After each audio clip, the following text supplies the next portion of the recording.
here because you're so obedient here. Everyone's so quiet and reserved. Can you hear me? So hi, everybody. Welcome. I'm Lissy Medvedev from the Rappaport Center for Law and Public Policy here at BC. Our faculty director, Mike Cassidy, is here, and Danielle Rivard-Warford is here. So on behalf of all of us, welcome. In 1972, Congress passed Title IX prohibiting sex discrimination at educational institutions that receive federal funding. Initially, Title IX was used to ensure that women had access to athletic fields and to athletics and playing fields. But as we know, Title IX's reach has extended far beyond athletics and is now the primary legal predicate for sexual assault cases on college campuses. Sexual assault is fraught with complicated issues, an understatement, I know. Perhaps even more so in a college setting where both parties, generally two students, are members of the same community. The questions abound. There are questions of legal precedent. There are questions of alcohol, accountability, disciplinary proceedings, legal standards, reconciling state and federal laws, if at all possible, determining whether or not to involve police, and most profoundly, how to ensure fairness in an issue where you have to balance and protect the rights of all parties while imbuing the entire process with compassion and sensitivity. So that's the topic for today. No small task for our panelists to undertake. I first want to just briefly thank our panelists. Alison Kiss, Executive Director of the Clery Center, who is here from Philadelphia. Andrew Miltenberg, a partner in Nesenoff and Miltenberg, and Lisa Tenerowicz, who's Associate General Counsel at Boston University, and notably a Boston College Law School alum. They'll be formally introduced by our moderator, Professor Regine Michel Jean-Charles, who will masterfully guide us through today's discussion. So let me introduce her. Professor Jean-Charles is an associate professor of Romance languages and literatures and African diaspora studies here at BC. She has a BA from UPenn and a master's and doctorate from Harvard.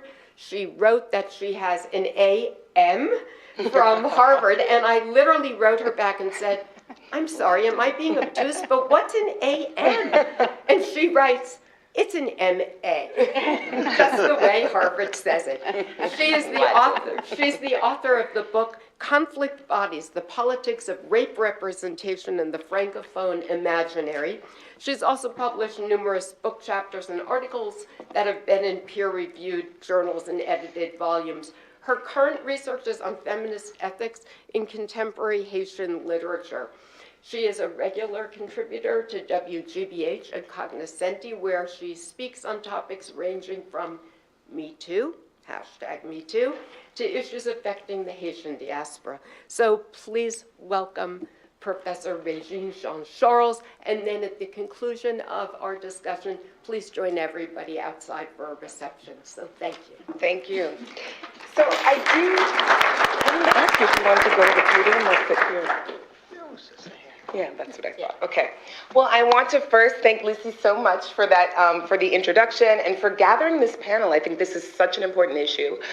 In my perfect world, every university would have a panel like this every semester. So I'm glad that you're helping to make my perfect world a little bit more true at Boston College. So our panelists are going to go basically, you will go first or last? We're going to go this way, right? We did decide on an order, you recall. Okay, good. Just making sure that we're in agreement. And I will read their bios for you right now. Well, I will read them right now and then just let them talk so that we can flow. They're going to speak a little bit generally, and then after that I have some questions, and then we'll open it up for you. We really want you to ask your questions, so we're hoping not to take up too much time with our discussion here, and really the goal is for us to just have a discussion about this very important issue. So the first person I will introduce is Alison Kiss, who is the Executive Director of the Clery Center. Before joining the Clery Center, Alison was Director of Wellness, Alcohol, and Drug Education at St. Joe's University in Philadelphia. She earned a BA in Psychology and Spanish from the Catholic University of America and an MS in Criminal Justice from St. Joe's University. She's currently enrolled in a residency doctoral program in higher ed administration at Northeastern University. Alison has served as an expert witness in campus sexual assault civil cases and has contributed to major media outlets including CNN, NBC, Today, and Fox News. She has also served as a member of the National Attorney's General Task Force on School and Campus Safety. Immediately following Alison, we're going to have Andrew Miltenberg, who is a veteran trial lawyer, and he has been representing individuals, closely held businesses, partnerships, and a wide range of investors in significant litigation for 25 years. His work focuses in equal measure on business litigation and campus assault due process, an emerging area of law in which he has become a national leader. Andrew's cases have generated attention from national news media, including a lengthy article in the New York Times Magazine a few months ago. Described by Newsweek as the go-to attorney for students accused of sexual assault, Andrew has tirelessly advocated for the rights of accused college students to due process at both small, elite liberal arts colleges and large public universities. In all, he has represented more than 150 students in college disciplinary hearings in more than 30 states. Regardless of the nature of the case, often Andrew brings passion and deep experience to his work. He has successfully tried numerous cases to verdict and has been named a fellow to the Litigation Council of America, an honorary society for trial lawyers. He is a graduate of Brooklyn Law School and received his undergraduate degree from Emory University. Andrew also serves as a member of the Board of Trustees of several organizations. And I pause there because I know Brooklyn College is also known as BC. I have a few colleagues that are there. Finally, we have Lisa Tenerowicz. Lisa Tenerowicz joined the Office of General Counsel in January 2013, prior to joining OGC, where she is a partner at the law firm of Rose, Chinitz, and Rose in Boston, where she focused on employment and civil litigation. After law school, she served as a law clerk to the Honorable Paul Barbaradoro of the United States District Court for the District of New Hampshire. She earned a BA from Williams College in 1988 and then taught history and economics at a private secondary school for 10 years. In 2002, she earned her JD magna cum laude from Boston College Law School, where she was elected to the Order of Coif.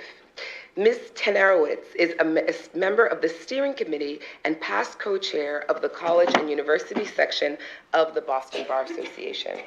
So our topic for today is Title IX. And so I would love for each of you to first go through and introduce to us beyond, what the bio says, but the kind of work that you're doing around this issue of late. Sure.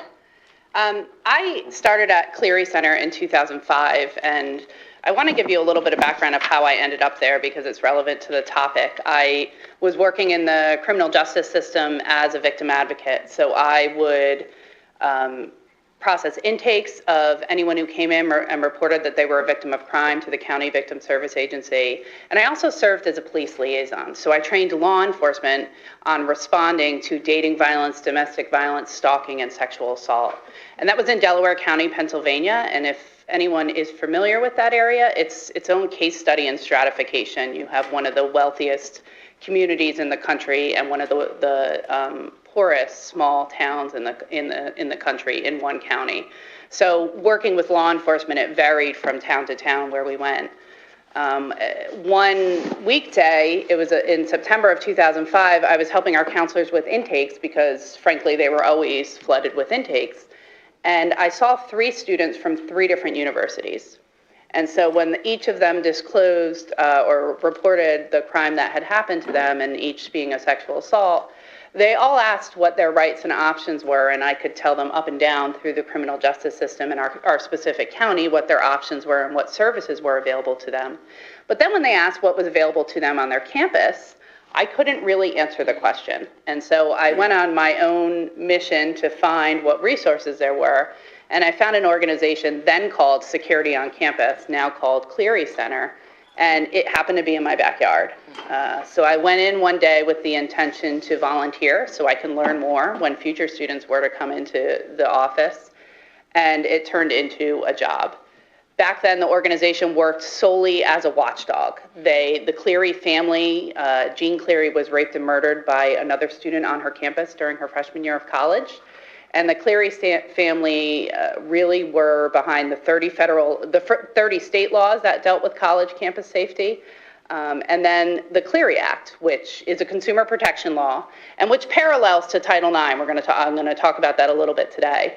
And so we would help students and families file both Clery complaints and Title IX complaints, because to file the administrative complaint, you don't need an attorney, and you could do that on your own. I left the organization because I didn't feel like we were meeting our mission. Just simply helping or hand-holding to file complaints, I didn't feel like we were making campuses safer. We were certainly helping individuals understand the system, but I didn't know that we were making campuses safer. So I went to work at another Jesuit institution, St. Joseph's University, for a couple of years, and that's when the opportunity presented itself to return as the executive director of Clery Center. And so when I went in that role, we really turned everything on its head. We basically said, we can't train campuses at a time when the organization was found. It was a time where campuses weren't acknowledging that crime existed on campus. They acted in an ivory tower or a bubble. And times had changed, and it got to a point where campuses were saying, okay, we recognize there's a law here we have to comply with. We recognize that our students could be in danger, and we want to do more. So we started to work to train them. And so as an organization, we don't file complaints anymore.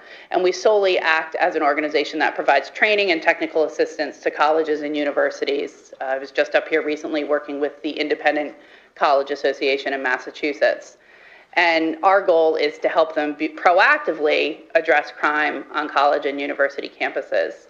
In 2013, the VAWA amendments to the Clery Act. Clery's consumer protection. If you know anything about Clery, people think of Clery as stats. Oh, that's that reporting law that means you just report stats. That's one part of it. The other part is disclosure of policies and procedures. And that specifically talks about, there's also a section around dating violence, domestic violence, stalking, and sexual assault. And a lot of that was modeled during negotiated rulemaking for the 2013 Violence Against Women Act amendments to Clery Act to codify some of what was in the Dear Colleague letter in 2011, notably the language around prompt, fair, equitable process. It doesn't mandate or dictate any kind of evidentiary standard, but it did kind of take a lot of what was in the Dear Colleague letter and put it in Clery as well.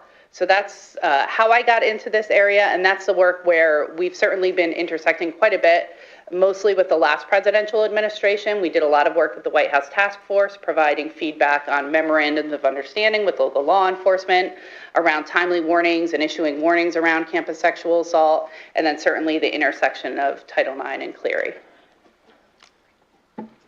So I found my way into this probably about 5 years ago when someone came to me. I had done a lot of defamation work earlier in my career, and a young man who attended Vassar College, who was a Chinese national, had come to me and explained what had happened, and he had been expelled from Vassar, and he was going to lose his immigration status, and he thought he had been defamed.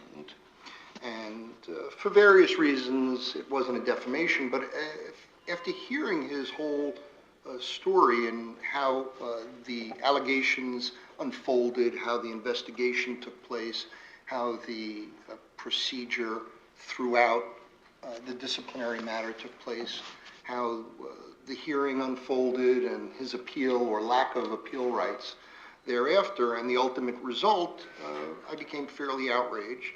And which is very easy for me to become, and the medication is only helping a little.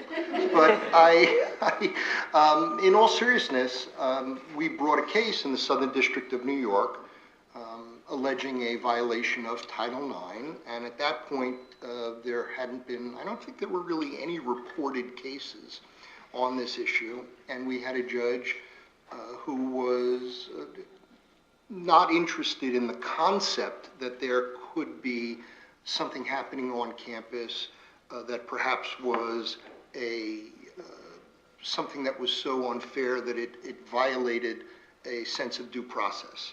And in these cases, there are contractual claims at times, or not, as at least we'll probably argue. But from handling that case,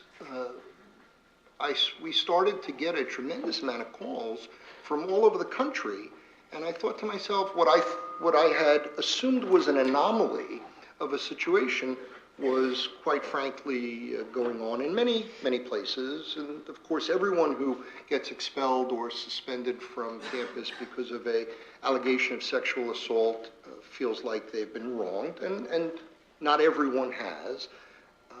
But there were enough, and since then have been what we consider a tremendous amount of investigations, processes, policies, or hearings that have just proceeded and had incredibly disastrous results for the students who are on the receiving end, the respondents in these cases.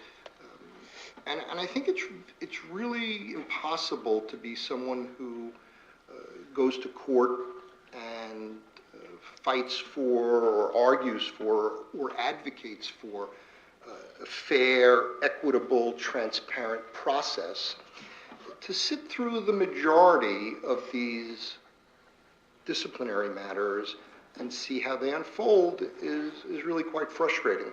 And so over the last 4 or 5 years, it's after 25 years of doing primarily business and partnership litigation in New York City, myself and my partner Tara, who now manages our Boston office, and several other lawyers in my office in Manhattan, spend probably the majority of our time dealing with campus disciplinary matters.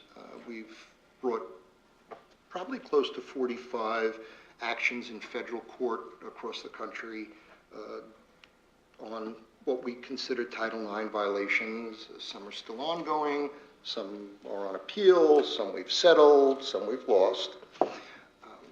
But there's been an acceptance now nationwide with most judges that this is an issue. And I think to a large degree what I've seen is the media has, and it's interesting from a policy standpoint, the media has impacted how judges in the federal court view this issue, because we've had many judges say during an oral argument, you know, I read about this so much that, you know, there must be something here. I'm not willing to dismiss this case on a motion to dismiss. I want to know more about what the school did or didn't do. I want to know more about how refined and evolved their policies were, or perhaps not. In the last year, we've started to represent some victims of sexual assault as well, because of what I have seen are some very severe inequities as far as victims reporting sexual assault and how they're being treated on campus as well. So after all this time, what I've come to the conclusion is that there is no real consensus from university to university. I've had multiple matters within the same university during the same school year that have been handled wildly different. And I see it's not just the accused, but victims as well, who are still, and notwithstanding Me Too and everything, there are still a lot of victims that are of sexual assault, or alleged victims that are not receiving accommodations, and the process is failing them as well. So it's fairly pervasive, and the ramifications are really significant. And before I turn it over to Lisa, the first few cases that I did like this, the other lawyers would say to me, well, what's the big deal? So they got expelled or they got suspended and they'll go to another school. Well, that's not what's able to happen. If you're planning on going to med school, law school, into the military, into government, law enforcement, most professions, most graduate schools, and most schools you may think you can transfer to, are off limits once you have a disciplinary record due to a sexual misconduct. And the damage to victims is life-altering as well. So we're still not at a point where there's a good answer, and we must get in my office 4 to 6 calls a day from people wanting guidance or wanting to know what to do in these situations. So there's a long way to go, and panels like this are really quite relevant. Thank you, Andrew. Alison. So I represent the perspective of the university, really. I'm in the general counsel's office at Boston University. I've been there just over 5 years. We are an office of 10 lawyers, sometimes 11, but right now 10. And when I was hired in 2012, I came in as an employment lawyer. I worked in private practice doing work for higher ed clients, including everybody in town, including BC. And I was an employment lawyer and a litigator as well. And because of that training, my portfolio when I joined OGC at BU, other people law stuff got kind of tossed into my bucket of things to do. And that included advising the Dean of Students office and advising our Equal Opportunity office. And our Equal Opportunity Director is also our University Title IX coordinator. So shortly after I joined, there was a lot of discussion. There had been discussion, but increasing discussion around the 2011 Dear Colleague letter. So, I was tasked with working with the university on all things related to sexual misconduct. And so the way that works for me now, day to day, is I do a couple different things. I'm involved in drafting policies and procedures. BU, as a big research place, has sort of a labyrinth of a process for adopting policies, but I've worked with stakeholders on that. I work with our Dean of Students office on specific cases in which a student accuses another student of sexual misconduct. And in our structure, the Office for Judicial Affairs conducts those investigations. So I advise behind the scenes during investigations. I advise hearing panels, because that's our appellate level, and I advise the provost, which is our sort of Supreme Court of Appeals. I also, because BU is unique among higher ed institutions in the Commonwealth, we do all our own litigation in-house. So if a lawsuit arises out of a sexual misconduct case, in all likelihood, I'm representing the university in those cases. And we've had them both. We've been sued by victims of sexual assault. We've been sued by respondents in sexual assault cases. And, what Andrew says is true, that it's really important for institutions to have practices, policies, and procedures that appreciate that both the victim and the respondent are members of your community. And if I learned nothing else, in 2001, when I wrote my law review note for the BC Law Review, it's that for a higher ed institution that's a private, not a public school, for God's sakes, follow your own rules. If you write them down, please, please, please follow them. So when I'm advising my client, that's a lot of what we're talking about. What does our policy say? What rights is a complainant entitled to? What rights is a respondent entitled to? Are we making sure that we're taking care of those things? But beyond what our policies and our procedures say, we spend a lot of time thinking about what's the right thing to do for these people. These are young people in our community. More often than not, they're undergraduates. Sometimes they're graduate students. Sometimes it's faculty and staff. But the vast majority of cases arise out of undergraduate experiences. And they're scared. They're alone. And how are we supporting them? And I'm not just talking about through the disciplinary process and through the investigative process, but are we making academic accommodations? Are we making housing accommodations? Are we thinking outside the box about how we can make sure that these folks who are involved in this process that is traumatic on both sides can continue to be successful BU students. And sometimes that's the hardest part of all of this, because no two cases are alike. And I spend a lot of time giving advice on that, which isn't legal advice at all, as it turns out. And so a huge part of my practice now, probably 30% of it is devoted to that work. The last thing that I do is I am BU's representative to a group that is spending a lot of time these days with the Massachusetts State Senate, who has a bill pending, a sexual misconduct bill. And so as stakeholders, it's specifically devoted to campus sexual misconduct. As one of the larger stakeholders, we've been given an audience with the Senate Ways and Means Committee and been able to weigh in on draft versions of that bill that I think has just come out of committee. So I do some work on the sort of legislative side of the House too. And you know, that's a smaller but sort of growing part of my practice. So I see guys like Andrew sometimes, but not you specifically, not yet. Hopefully only here. But it's interesting. 5 years ago, if something had gone wrong, we often heard from a lawyer for the student accused of sexual misconduct. Today, right out of the box, I hear from a lawyer from both parties, almost always. Thank you so much.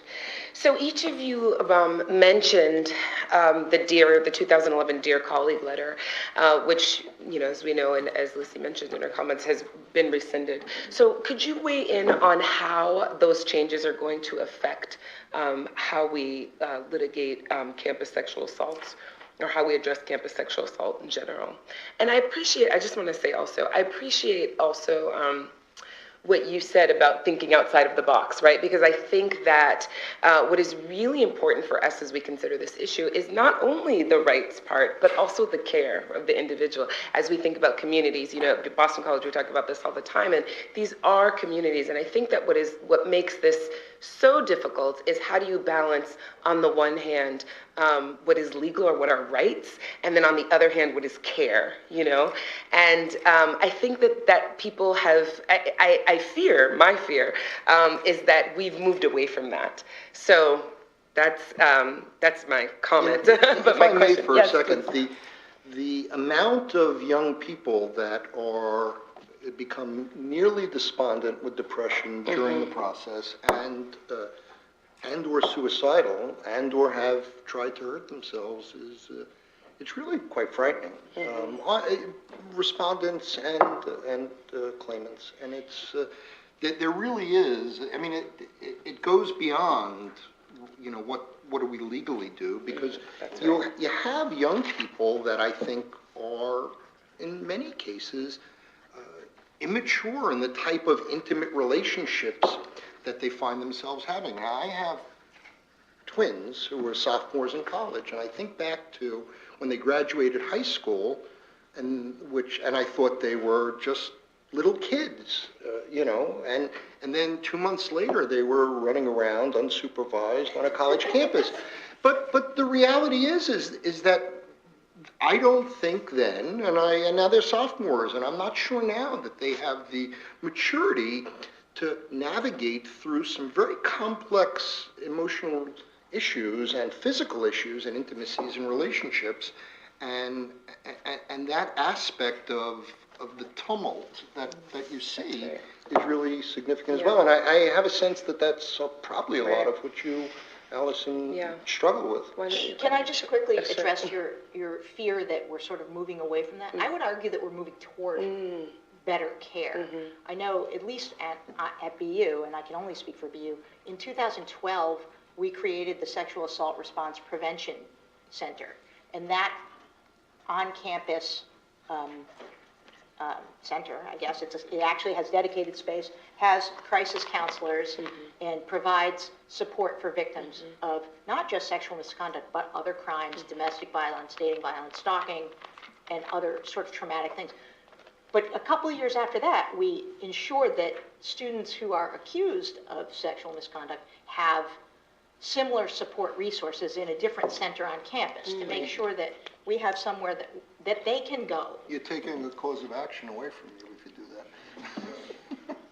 You're welcome. I'm going to let Alison comment. So, I mean, I think one of the things I will say, and I think when you were speaking, Andrew, it resonated with me, is with Title IX, you also want to remember that it's K through 12, not just higher ed. I think that there are times when people will read Clery, where I work is predominantly with higher ed, but Title IX, you're dealing with K through 12 as well.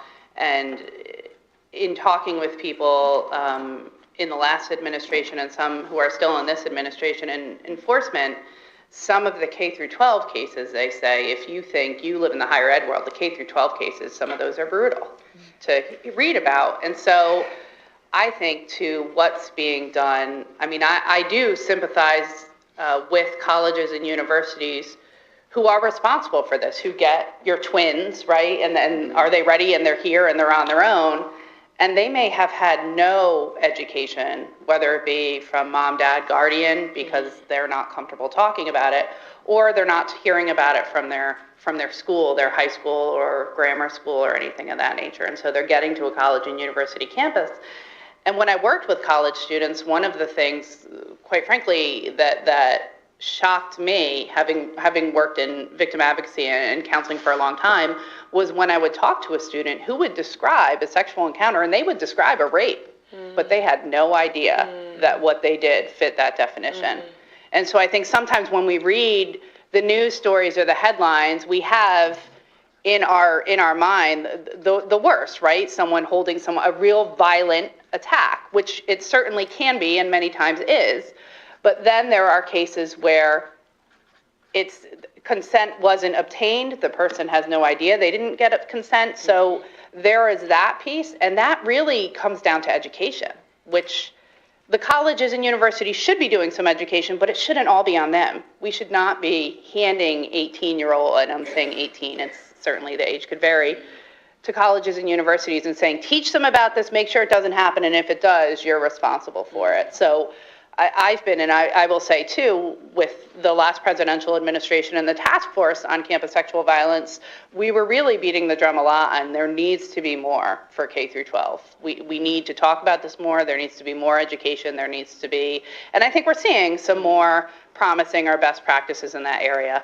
I think the other thing we're seeing, and one of the things that concerns me from a policy lens with this administration and some of the rights that I'm seeing taken back through civil rights, is in the campus climate surveys, it's pretty clear that some of the students who are reporting higher victimization are students who identify within marginalized communities, whether it be students of color, international students, students who identify as part of the LGBTQ community.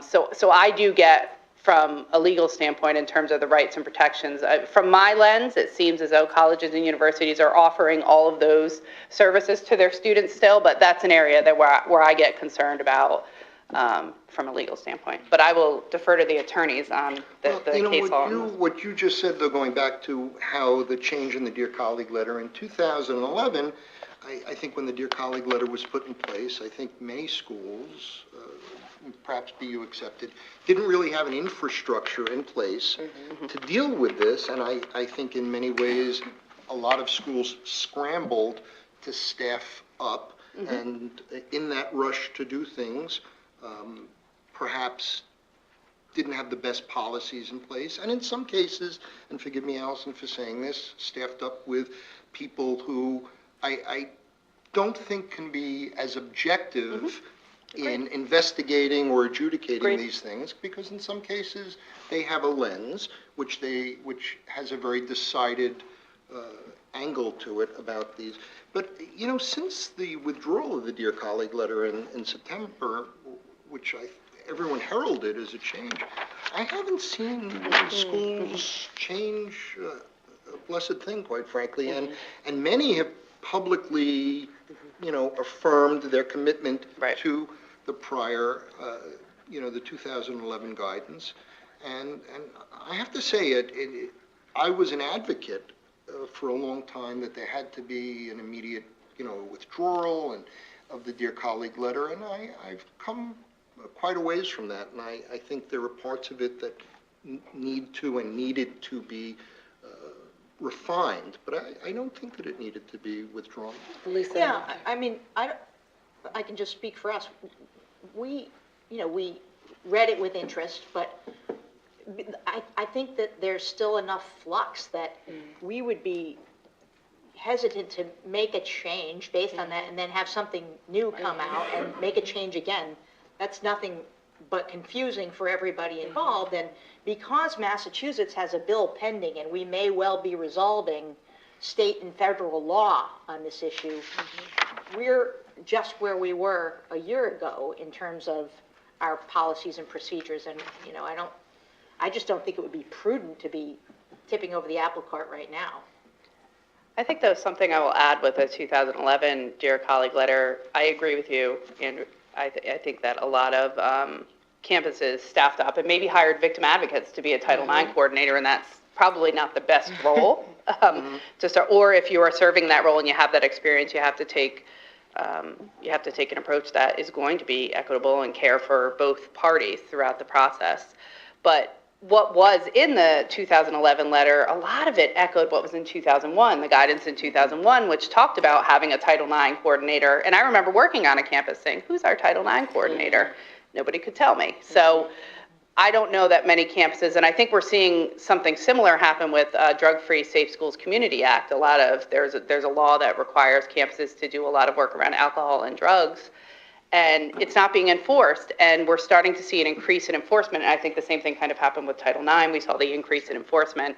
And I believe that from my lens, some campuses, I shouldn't say a lot, some campuses read the 2011 Dear Colleague letter and said, okay, we have to become victim-centered, which is the wrong way to interpret that. Certainly you can start to be concerned about trauma and be trauma-informed, but really when you're reading that, you want to process that is fair, that you're explaining things through both parties. So just important to know. So how have the current media conversations about #MeToo in the media and the way this, national conversation that's happening right now, how has that affected the work that you do? I'm interested in hearing from all of you. So anyone can start. Well, if you were to graph it, I think that we started to see over the last year, around this time last year through September, October, and I think it had to do a lot with what the expectations were policy-wise with the Dear Colleague letter. There was a slowdown of the amount of calls we were getting. There were a lot less, and since the #MeToo, it's just exploded again. As far as allegations and the pressure, I think, and it's a very real pressure, and I think it's a truly vexed issue. I don't think universities and colleges have an easy role dealing with the amount of pressure that they're under to deal with this. One of the things that troubled me years ago, we had a case which we handled at Columbia University where a young lady was carrying a mattress around, and we represented the young man who had been found not responsible in 4 separate hearings. What she had done was gotten each of her friends to make complaints about him. And she carried, the mattress and had rallies and ended up being invited to the State of the Union and made the cover of New York Magazine and became a cult figure, and totally destroyed this young man's life. And yet, we resolved the case with Columbia, but there was an interesting balance to that, because you couldn't say necessarily, as much as I was his lawyer, there was something to her saying publicly what happened to her, or what she felt happened to her, that a court or a hearing panel couldn't resolve. And I think that's part of what's important about Me Too, is it's giving a voice to people and situations that aren't easily resolvable in a traditional legal type of sense. But since then, I've seen again an increase in the amount of activity on campus. I absolutely agree with that. We've seen a significant uptick in complaints, but they're not the complaints we were seeing a year ago. I think that between the #MeToo movement, and even more recently with the testimony at the Larry Nassar trial. Oh, yeah. The compelling testimony from 156 victims. What we're seeing is that people are finding their voice, and they're speaking out about mistreatment, and sometimes it's sexual misconduct, sometimes it's sexual harassment by a coworker or a supervisor, sometimes it's by a faculty member, but sometimes it's, forgive my French, just people being assholes. And we hear it phrased as bullying and harassment, but there's just been a ton of reporting on conditions in the classroom, conditions in the workplace. And, like you said, Andrew, I think it's sometimes very hard to tease that all out. It's not illegal to be a jerk at work. It's just not.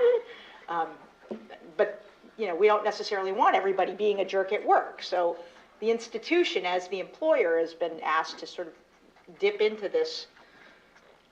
And I think that's why right now you have what I would call almost a perfect storm. You have this groundswell of people making complaints and allegations.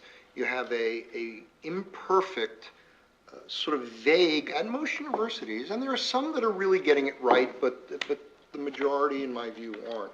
You have this sort of vague process that is not easy to navigate and not well staffed. And universities that are in a role that's somewhat undefined, because there's a lot of discussion that this should be a law enforcement issue, and yet, I used to think it should be, and now I don't anymore as well. And then you have the very serious, emotional trauma that people suffer. And I think with Me Too, a lot of it started with the students, the college students, I would say 2010, 2011. I mean, the college students have out and out said that they use the media to make the issue of college campus sexual assault an issue. And one would argue they gain the attention of the White House in doing so. And, I've met and talked with many of these students, one of whom I'm very close with and founded her own organization. And it's incredibly brave, and they're incredibly, and I've said this to her, I said, you are incredibly intelligent and incredibly brave, and to come forward and to put your name to this, where for the rest of your life, when your name is Googled, this is what comes up when employers Google you. It's to put yourself out there, and I really think they started a movement, and I'm in awe of it as an undergraduate of the 90s, which I think I would argue may be one of the most apathetic generations. There maybe was one person protesting because they didn't have cream at the coffee shop. I mean, I don't ever remember a protest on campus. We had Take Back the Night. Right. I don't even know if I did. I think Penn was more progressive. So it just is astonishing to see kind of the students who mobilized around this. And so I think when I look at Me Too or with the students with campus sexual assault, I also think it's making the issue a priority. Mm-hmm. And I've spent my career, which hasn't been incredibly long, but 2 decades in the issue of violence against women and just violence in general. Domestic violence, dating violence, sexual assault, stalking. I mean, it's so underreported, not just on college campuses, but across the board. So I think by saying we need to make this a priority, not just on campuses, but all over, this is something that needs to be talked about. One of the first questions, I worked with an institution with a large Division I program. We went in and we talked about how they wanted to do proactive prevention. Now, they've had a number of complaints at the university, so it's a little reactive, but how they could do this education, but they didn't have any money for it. And so we said, what do you spend on landscaping?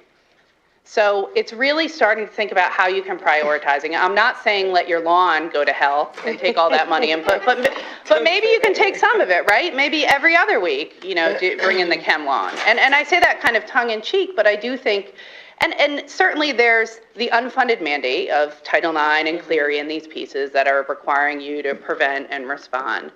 But there's resources in the form of money, which I believe campuses need, and there could be more grant programs and things to help those. But then I think there's also resources in terms of support. At Penn State, when they did the Clery review and all the reviews around the Sandusky case, when they dug deeper, they never talked about safety at their Board of Trustees meeting. And that's public record. They never talked about safety, never talked about Clery. And that is just astounding to me that at a leadership level, you're not engaged or talking about this. And I'm not saying it happens everywhere, but I do believe it happens at many institutions. And when you see significant change is when something happens. I was interviewed for a position at a campus. I was actively recruited. I went to the campus. It was an amazing opportunity. It was a dream if you're in prevention and response, because they had someone for each population, each affinity group on campus. They had all of these resources at your disposal, and they had been on the front page of the New York Times, on the Today Show. The meeting with students, you got to have dinner with students over the course of the interview, and so this is 2 days. I really loved the people I met, the professionals. When I met with the students, they basically, we're not trusting anybody. And so there is this to build up. Now that they're investing in it, it's almost too late. Obviously, students will cycle out, but I just think that I can't bring home the proactivity enough. And I know you want to say something. No, and I'm going to say something that may be unattractive, but and it happens mostly at the faculty level when I represent faculty members. I'll get a call, and students have gone to the school newspaper, and in larger cities, it's not hard to find a journalist who's willing to write about this, and they call and say, so the Chicago Tribune, I mean, you can just Google this. I've been dealing for the last month with the head of a department and a tenured faculty member at Northwestern University whose life is over and nothing's been proven, and he's been put on immediate leave, and his wife left him, and his daughter's reading about it, and it's not really that he did anything sexually inappropriate. It's just that maybe he said something 4 years ago, and 2 other people didn't really like his manner of teaching, and and they've used the media incredibly well. And I listen to this and I think to myself, I don't know what to. I mean, it's not a legal thing. I mean, I don't know what to do really. And so to balance against this voice that everyone has, there has to be, and I don't know what the answer is, but there has to be something in the way of, what was that old quote? Where do I go to get my reputation back? Well, I have to agree with you. I do think there is an attempt, and I've certainly seen it firsthand. I'll mention University of Pennsylvania, and they won't care that I mention them. Their student newspaper believes they're the next New York Times and is aggressive, and they actually withhold identifying information about victims who report in their public crime log and when they issue warnings, because the student newspaper tracks down that victim. We'll find out, because if they put a location, they're very smart. They'll do process elimination. Who was at the party at the soccer house on Walnut Street? They'll somehow come down to who the person is, find who seems off, who's skipping class. And then the first question they ask is, what did public safety do wrong? What did they do wrong when you report what happened? And that's not the way to go about it, right? To look at a story to say, how can we find out what the university did wrong? So I do agree with you there. Absolutely. Would you like to add something before my next No. question? Okay, so we have about maybe 5 more minutes for us before we open it up, because I want to be sure to leave time for them. And I really want us to get to this topic of, prevention. We talked about that a little bit, but, we've said, how do we end it, right? How do we change the culture? How can we be proactive about prevention? And what are some ways of moving this forward, right? You said earlier, there's not a lot of people are getting it right. Very few places are getting it right. So what are your suggestions for getting it right? At least moving towards getting it right. I'll say, I think something that it will be obvious to people who work in this field. Any education efforts have to address the alcohol issue too. Nobody makes good decisions. It just doesn't happen. People don't make good decisions. And what you said earlier about your twins, they go to college for the first time, you have a bunch of freedom. You have maybe novices sexually, you throw some alcohol, some bravado, and some stupidity, and really nobody's making good decisions. So I think that it's important that any educational efforts have to include alcohol in the conversation. It's not just alcohol by any stretch of the imagination, but it has to be part of the conversation. I think if you took alcohol out of the equation, and I've estimated this and we've talked about it, Tara, I think probably 3/4 of our cases would disappear. I don't know what the numbers are, but I know that it's a big issue. So take alcohol out of it, or at least address alcohol. What else? What are some And I other- just want to be clear that I'm not excusing conduct based on that's right. inebriation That's right. or being drunk, right? I'm not saying that it's okay. I'm saying that people make bad decisions when they've been drinking. On both sides, exactly. Yeah. I think it's important to note too, though, the use of alcohol is a predatory drug, that alcohol is Yes. considered the #1 date rape drug, and it's Yeah. important that when we're talking about, if someone is a predator, I gave example of cases before where someone has described committing sexual assault and had no idea they did it, but I do think there's the intentional piece and that's typically where you see someone who's a serial predator. If you take alcohol out of the equation, they'll find something else or some way else to get in there. So while I do agree the alcohol, It's not and going to I agree, eliminate the it's a problem. conversation people are scared to have. They don't want to have the conversation about alcohol and sexual assault because they're afraid they'll be victim blaming. There are people who do it well. Rob Bulow, who's in Boston at Everfi, I believe, he's a public health expert, and he's done some great work addressing alcohol and sexual assault. But I do think you have to do it with care. I get nervous saying, if you're drinking, you do stupid things. Someone in this room could feel they've been sexually assaulted and they were drinking or drunk. And so I don't think, I just think you have to be careful about the way you talk about it. So what are some suggestions that you have for? Sure. I think the bystander intervention conversation has been a growing one and a good one. I think Men Can Stop Rape is a national organization that does a lot of work with engaging men. The Green Dot organization does a lot of work, and the CDC has, there's research on their program that's going through peer review that shows they're decreasing sexual violence. I believe it's at a high school in Kentucky, I think they looked at. But, with bystander intervention, I believe there's this kind of false sense that it's someone who's at the party who steps in and says, hey, don't do that. I think that they have some really clever ways that they're teaching students to do this, ways to cause distraction, ways to get someone away. And so that's not always going to work for every institution. I think I think that's why I don't know that they need to be federally mandated. I believe a lot of colleges and universities have done climate surveys. I would like to see more continue to do that because you first need to know your climate. As part of the Office for Violence Against Women through the Department of Justice, we do training and technical assistance. And I remember working with HBCU, Historically Black College and University, and the prevention person we worked with had this proven program and said, okay, we'll do bystander intervention. And the students are like, are you kidding? That's not going to work. No one's going to tell on it. That's not happening here. And so we really had to understand what the culture of that campus was and reporting and the relationship with law enforcement before truly determining what needs to work. And that's where I think through the last changes to Clery that require colleges and universities to have prevention, it doesn't necessarily dictate the type. Because there is no one-size-fits-all, and so it's important to kind of I think the first step is for campuses to truly understand what their climate is, what the challenges are, where you're getting reports from, and then kind of go from there. Well, I think it has to be a multi-pronged approach too, which is I think what you're saying, Alison. It's not just one thing that's going to get at this problem. I think bystander training is an important piece of it too. Andrew, would you like to add something? I still, last week I got a call from a mother whose daughter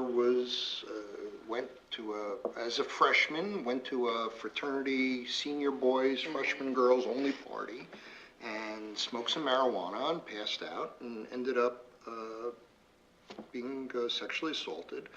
And her roommate took her to the hospital to get a sane kit done. And it's still now, even as we're having this conversation, this was just last week, she went to the Title IX office, and the mother called me because the Title IX coordinator said, well, do you really want to do this? You're going to have to face the guy and his family, which is not true at all, and it made me angry. And now I got upset, and I'm involved now, because what is she doing? She's telling this young woman, and so as much progress has been made. It's, I mean, would you imagine, sir, could you imagine that even in the midst of everything we're talking As an about, advocate, last I mean- week, at a known Northeastern school, the Title IX coordinator said, well, do you really want to go and start all this? And That's, to me, that's Makes me crazy. astonishing. Yeah, and I think also, so another way that I come to this work is through an organization called A Long Walk Home, where our founder was actually raped on Penn's campus, and we started doing this maybe 20 years ago. And we, so, I was a graduate student, and we would travel to universities and do performances about Black women and sexual assault, and the conversation has changed so much from 20 years ago to now, in ways that I do find encouraging, but still maddening, because I think we need to move it some more. So thank you for sharing that. That makes me so sad. So I want to open it up. I have more questions that I'm happy to ask, but I'm going to open it up first. When I think about prevention, I remember how shocked I was when I took my freshman son to college 3 years ago. He's a senior now. And I'm now in retrospect about it, but they had a whole segment called based on the beer and sex advisors. My worry was it was telling them how to get beer and how to have sex. But the reality was it was a very frank way of doing the discussion during orientation about these issues. And then I became very impressed with it. And my son actually became one of the sexual misconduct advisors, which made me, because when you have a daughter and a son, you see this topic in two lenses, and I was just glad he was taking a proactive stance. He also carries a beeper if someone gets over the weekend at the college, has a problem, they can beep him and other advisors. That worries me a little when peer counselors are the first to see someone after an incident. I'm not sure, I think he's wonderful, but I'm not sure he's fully trained enough for the school to delegate that to him. But he does all the orientation and meetings that are mandatory. This generation is very frank when they talk about sex and intimacy and consent. I think what I'm hearing from you is maybe the administration hasn't caught up with it. it's interesting you say that, because about a year ago, I had what I thought was an epiphany, at least for me, is that it's very generational. You have administrators who are hearing about a very sexually charged generation now, and a lot of it is foreign to them. And I think there's a real disconnect there that's also very problematic. So my question really is, how much role of peers in the school? Because I see it with this gun, the parking machine. I mean, I think in the hands of this generation, they can work this out, but we need the support of the administrative structure and due process. So through my son's experience, I'm seeing the opportunities for prevention by putting a lot of power back in the hands of the students. But I'm curious how you see that unfolding and what role maybe it be you or other, you've seen universities effectively use peer counseling. I think that's a great point and an important point in both training and prevention. I think that there's a powerful message when it's coming from your peers. It's not just the administration, the man talking down to you. And we do a good amount of it at BU. We have, with the SARP, the Sexual Assault Response Prevention Center, they do a lot of the bystander training, and they do a lot of train the trainer things so that student leaders can be part of training for other students. But I think that the more students that you get involved, the more awareness you have too. And then, your son presumably is actually still going to parties and things and, interacting with his friends and colleagues, and has a different perspective on situations as they unfold, a much more informed and educated perspective, and hopefully that's sort of bleeding out into his community. So, I think that's, again, when we're talking about a multi-pronged approach, I think that that's an important piece of it. And I think it depends on the campus too, in terms of if that will work, because we've been on many campuses where, the belief is that will not work or there wasn't the training. I think the same thing goes, I used to have very strong opinions about students on conduct panels or on hearing panels, and that students shouldn't be a part of these panels, until I was with a university where they had a semester-long course that the students took, and there were certain processes that went through, and it changed my mind a little bit, quite frankly, about that process. So it kind of goes back to that depending on the institution. Many times when they do have to carry a beeper, I worked at a campus where we did have students who served in that advocacy role. They had to go through training, the state training through our advocacy center. So as adults, if they went through that proper training and understood how to give options and make sure that they were providing those options, that was incredibly helpful.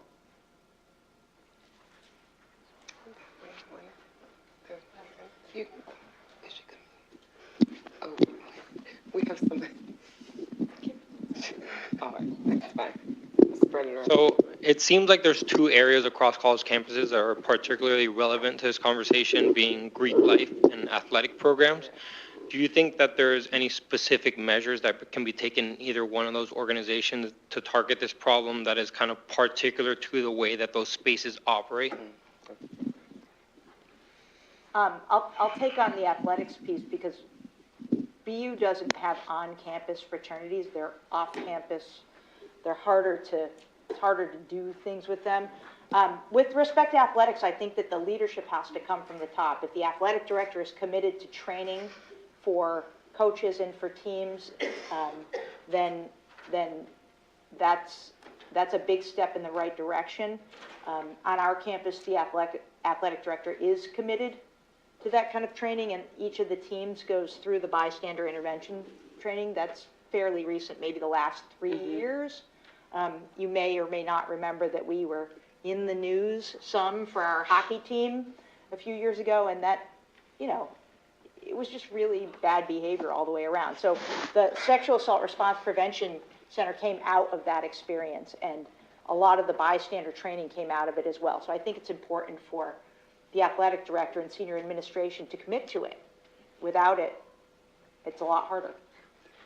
At many of the campuses, and much of the research shows Greeks, athletics, and first-year students are kind of your populations for education. So it's, that's where I think the organizational dynamics comes in. And if they're being, separated, I think one of the things that came out of the Clery program review from Penn State was it was only 10% focused on the Jerry Sandusky. A majority of it was the culture of athletics and just that things that happened in athletics, specifically with the football team, were dealt with as a football team. And so your whole campus is aware of that. Yeah. So when you have a situation where a Title IX coordinator might be saying, "You sure you want to go through with this?" They shouldn't say that. They should be giving options, but they might know, well, she doesn't stand a chance up against this. And I think we've seen that kind of over the years. Now that you say that, the situation I described, the young man was the captain of the soccer team. Right. So I was recently at a training, at a seminar about leadership in higher ed, and I learned about an institution where they have one track. If the accused is an athlete, they have one system, and then if the accused is not an athlete, they have a different system within the school. And I think that's starting to disappear a little bit, but it's certainly that can be concerning. It's astonishing to me that they're so open about it. I think, historically. This wasn't someone from that institution that was sharing that. That was sort of a, we'll handle that privately kind of thing. Yeah. Not an actual track. Oh my God. And that's where I think kind of going to that piece and to going to the person doesn't stand a chance. You want to have a process where you're giving options to let that student select the options throughout the process. I used to feel that way when I worked in Philly. Our prosecutor's office took these cases. They took campus cases. They took, whether they're student on student, word against word, whatever you want to call them, they took them. But I know other campuses that were like, are you crazy? If we even called our prosecutor's office, they'd laugh at us. So, but you still have to give the option. It's a great question. And I think it's important to give a student who's making a complaint the education they need to make decisions that are comfortable for them, so they do see all the options. I was wondering if you had an opinion about the different fact-finding models that institutions employ, for single investigator versus hearing panel versus whatever else is out there. I have crazy opinions about them. I'll let you guys go first. I mean, the single investigative model. I thought you were letting him go first. I can't. The single investigative model. I've already I just can't. The single investigative model is a total disaster. I mean, it really is.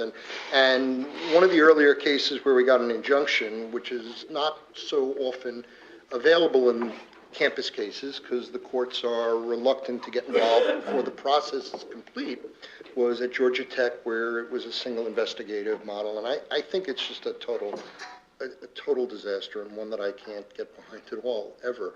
I've never seen one that I thought ended with a particularly reasonable, factually supportable result.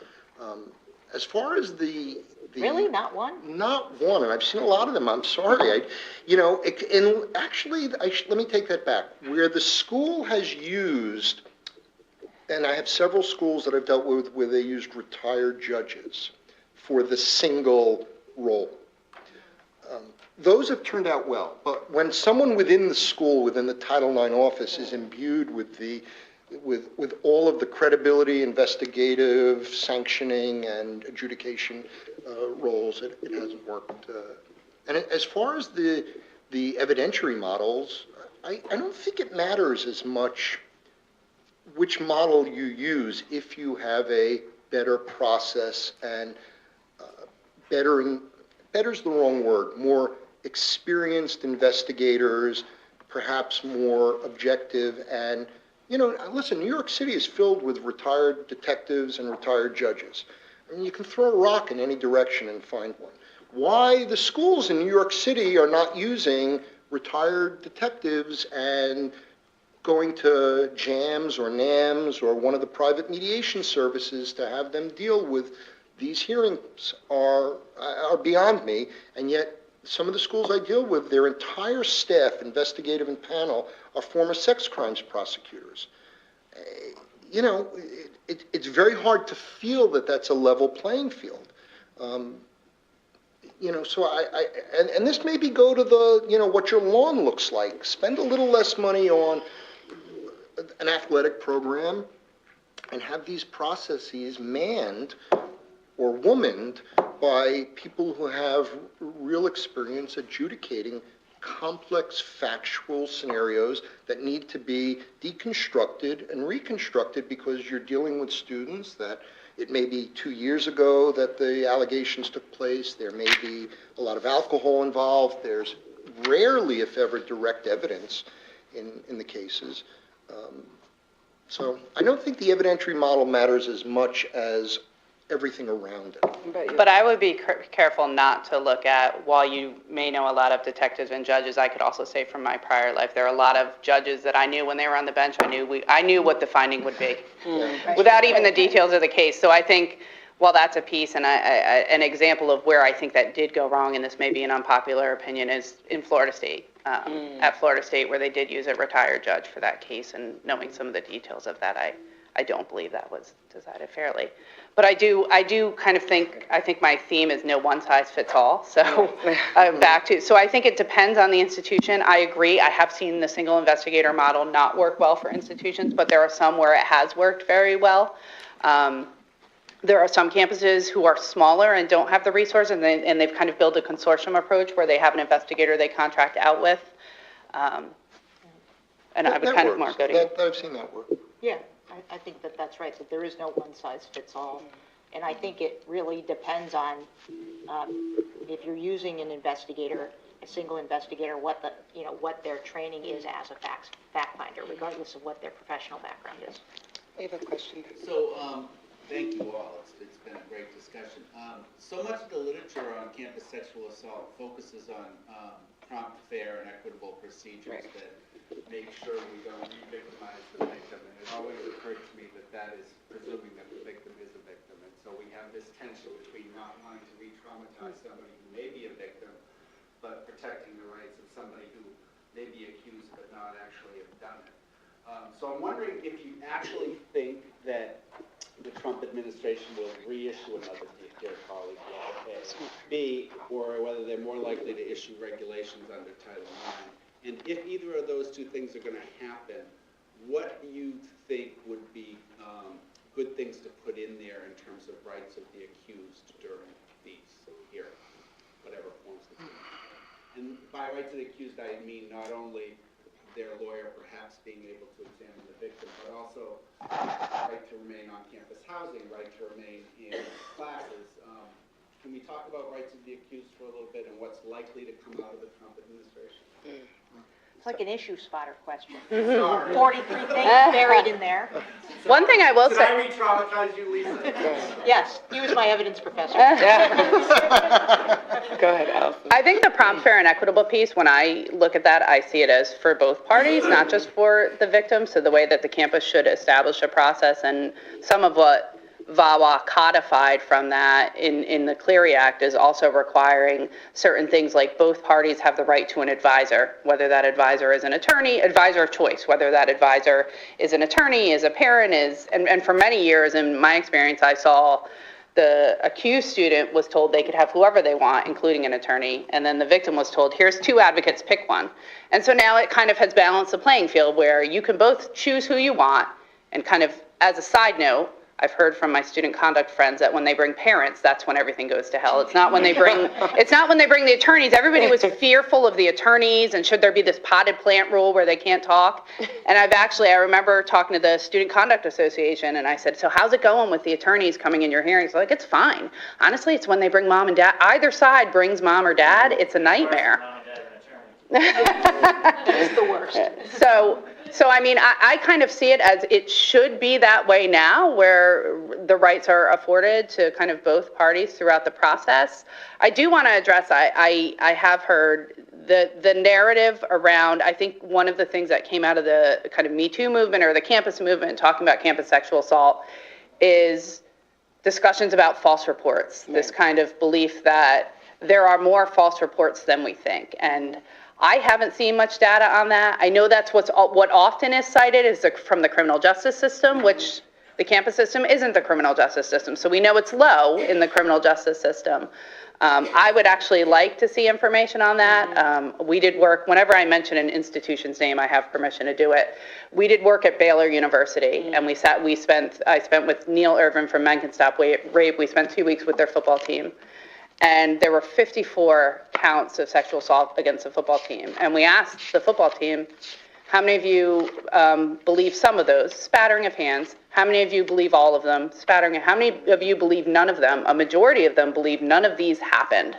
And I really am hard pressed to buy that. So I do think there should be fair rights for both throughout the process, but I also think as a country and on a policy level and research level, I would like to see more about the research around false reporting, because I do think I don't know if you can, I'm sorry, Lisa, I don't know if you can get to false reporting without a real investigative model and a real adjudication model. And No, I think that's right. I just want to go to the prompt, fair, and equitable piece of your question. I think it's in everybody's best interest to do a fair and equitable investigation as quickly as possible. The longer these things take to resolve, the harder it is for the students involved.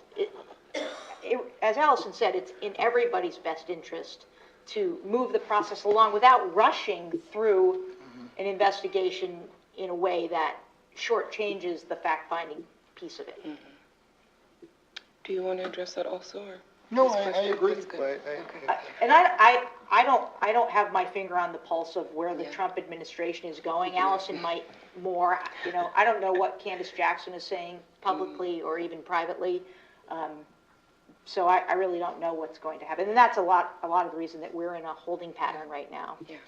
Yeah, I've heard. I mean, I've heard they're going to open notice and comment, I think in March or April, but not not actually have negotiators at the table, but just go through comments. And I think the other thing I said to my colleagues on one of our conference calls was, in a meeting that I was in with OCR, they did mention that they were not going to dictate a standard. So the 2011 letter said the preponderance of the evidence. The 2001 guidance did not dictate a standard, and so they might go back to that, where I believe 3/4 of the institutions were using preponderance when there was nothing dictated.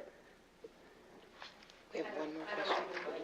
We had talked a little bit on our conference call about resolutions and both parties feeling that there was some justice and the model being the truth and reconciliation process more akin towards restorative justice.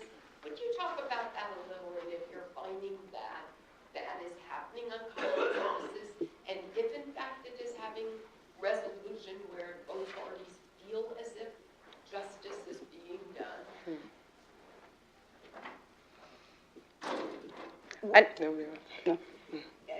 I would advocate for that, but we don't have a model for that now, and, I think that there would need to be a good deal of work to sort out how that would look for a particular campus and in particular cases.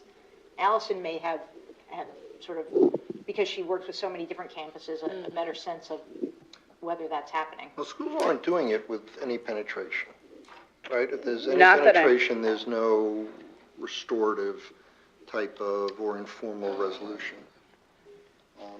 It could potentially change depending on what the new Yeah. guidance says around mediation. Right. I think Swarthmore was doing it really well.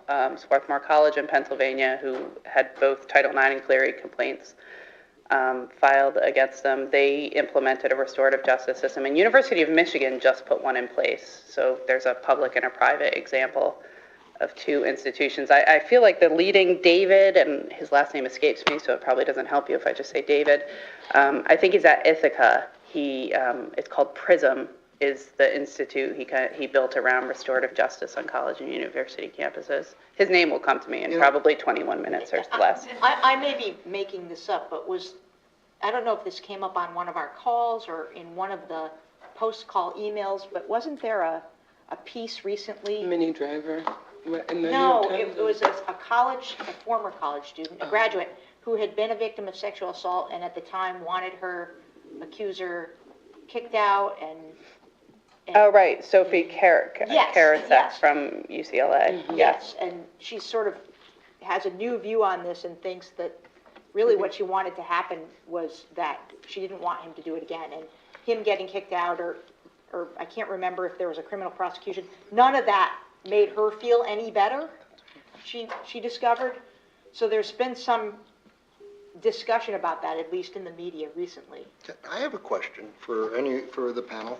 One of the problems that we face when there's a concurrent criminal investigation and school proceeding is that your hands are tied in the school proceeding, because invariably criminal counsel will say you can't say anything, which invariably leads to a finding of responsibility. And I know there's been some talk about either staying the disciplinary matter until the criminal law enforcement investigation is done. I don't know what the answer to that is, but does anyone have any thoughts on There's that? not a good one. Because it's really, I mean, it really is quite prejudicial to have both going on at the same time. I don't have a good answer for that. I don't even like, I'm loud.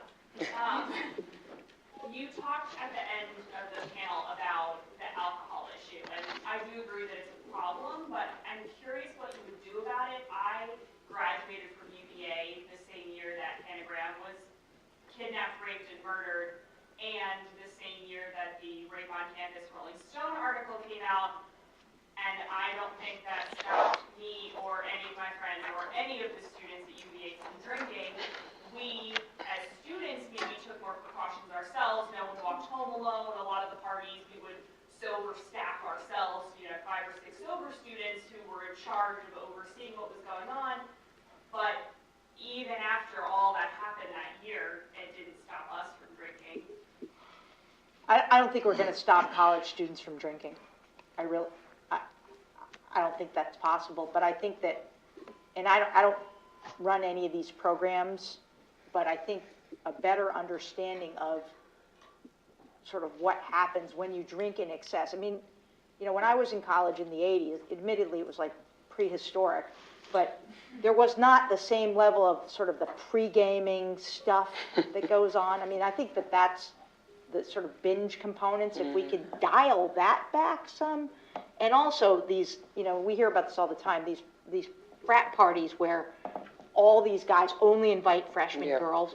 That's just, helping, try to make that not happen, but also helping young women understand what's going to happen at that party. And I'm not saying that you're setting yourself up to be sexually assaulted, but there are predatory practices with the way the punch is made and all that kind of stuff.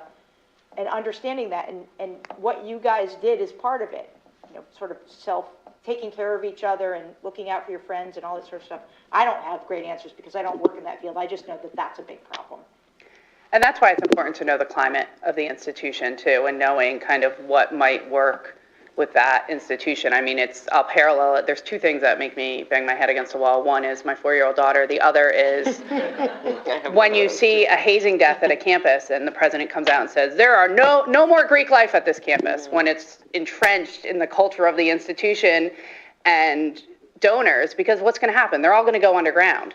We're working with a campus now who courageously, they have these underground groups that they don't have any technical legal obligations based on kind of geography and what jurisdiction and what they own and control, and it's not recognized. But they're actually saying, I'm going to go back to what we talked about in the beginning, care for the student. They've said, all right, these are our students, we care for them, we're going to attack this issue. The president sat as part of their task force, and they mapped out a plan for how they're going to address these underground groups. And it wasn't easy. They've already been kind of torn through one of the city magazine about it, basically saying they're ending fun. They're calling them the fun killers, I think. But, they recognize this is a problem. This is where, we're having these parties where they're getting these kegs or these tubs filled with juice and inviting just freshman girls. And we're going to kind of address it head on. So that's where I think knowing the climate. And so at UVA there, I mean, it sounds like the students took it upon themselves, just what was going on, because you mentioned, my friends and I, we started, we were more aware and we started to do things like that. And I think that's where the peer education or the peer programs come into play, because they know what's going on, instead of the 45-year-old saying, okay, you cannot drink after, because it's not going to work. Yeah, I think there need to be peer educators on campuses that talk about drinking culture. I think that would work really well, because, just having thoughtful conversations with your peers about, well, why do you drink so much? Or why? I was talking to a student the other day who was telling me that she has a freshman mentee who she's very concerned about because he drinks a lot at parties, and she sees him periodically go off with people, and she has been saying to him, I'm not going to get you to stop drinking, but don't go off with anyone. Don't hook up with weed. I might not get you to stop drinking, but if I could at least get you to stop hooking up with people while you're drunk, that would be great. We're going to take one last question, because though we're at time, we started late. So I'm going to take that liberty. Go ahead.